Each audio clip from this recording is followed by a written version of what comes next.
Oh, well, it's been a big night in Perth last night. We've bounced back up and we're ready to go. And Soymaka Wayne Schwass has joined us for a little fresh approach. He and Dennis Cometti will call it and rip it to shreds. Danny Frawley is here, up and about, as is the Warrior, who's only just got home. Spud. Yep. There you go. I'm up, Gaz. What? JB's tight as a drum. Seriously, his sphincter muscle is really twitchy at the moment.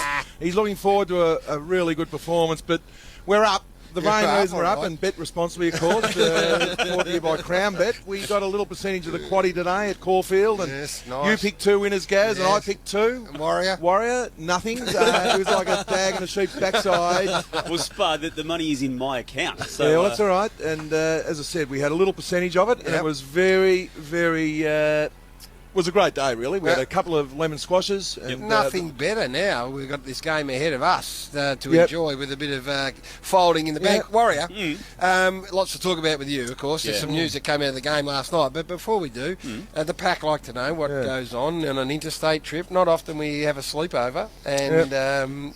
well, we had a photo posted today and they suggested that you didn't look great. You had... Well, Gary, you know that it was probably one of the earlier times I've gone home on an interstate trip. And what would have been, though, last night, would have been a very interesting study into the social interaction of men in their 40s and having a drink, wasn't it? Because every time we had one sip out of one drink, there was another one put in front of us. Drink responsibly, of course. Drink responsibly? Yeah, drink responsibly. That's right. Warrior, and get home early. Warrior, there's a photo there, and... coin slots for eyes, they're saying. So, well, I had sunglasses on, so they no, couldn't the glasses see the eyes. magnify the fact that your eyes are open a little bit. But you wouldn't be able to put a 5-cent bit. I actually caught the same lift up to my room as you did, and that was a very early finish to the night. There's a few things, Schwatter, that the Triple M team frown upon. There are a few things that we frown upon more often than these, and that is bad breath. That is body odour. And that is tight asses. Okay. Now, hopefully we've got the first 2 ticked off, because otherwise you'll get told very quickly.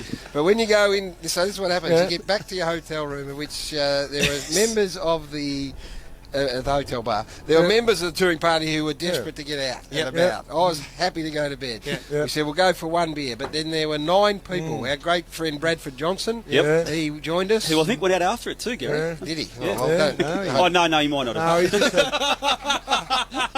he was on the lie nail, I think. No, he went home, sorry. Mrs. Johnson's not listening. So then you go, so from a tight ass point of view, you go, right, I want to be first shout, because if I do want to go home, at least I can't be talked about. So then the race is on. So whoever got up first goes, there's 8 stubbies. So everyone has 2 sips and they're looking at each other, and then they go, Frank, straight up the bar, said another hits down. And it wasn't 2 sips on a couple of occasions, it was 1. And then, who are you talking about, Gaz? There was no one who transgressed, but we were so desperate not to be the one that didn't shout that in the space of an hour, about 6 beers went down. And then luckily, it was a power session, wasn't it? Luckily, Bradford Johnson came in and did provide a Matthew Lloyd style refresher right at the end. A breezer type of drink, which sort of put a lining on the stomach. Very nice it was. Just a little bit of vodka, just set us off nicely. And then this morning, up and about, Spud, a ride. Yeah, went for a ride and down to Freo and hung on the back of a couple of Freo supporters. Were they filthy? We just don't score enough, and when are we going to? So you rode to Fremantle, or what? You bring your bike over? No, I hide it just down the road. What, one of those ones that you ride and you drop it off at the other joints? No, not one of those. It was a racing bike. I bought my shoes over. I've been over here a bit, Gaz. Do you have a helmet on? Certainly. Ride responsibly, of course. Over that big head, you found a random helmet. Oh, sorry. If we want to get personal, get a haircut top knot. You've got a merino top knot on the top of your head there. Get rid of it, mate. Chris Judd and Gary Ablett did a few years ago, but you're just like a desert at the moment. Just an oasis there on the top of your head, just saying, cut me, get rid of me. But anyway, went down to Cottesloe, and what a great spot that is. For a middle-aged man to get down there. Cottesloe or Fremantle, would you? I went to Fremantle and then came back. Went to Cottesloe, and my eyes nearly fell out. Cottesloe or Cottesloe?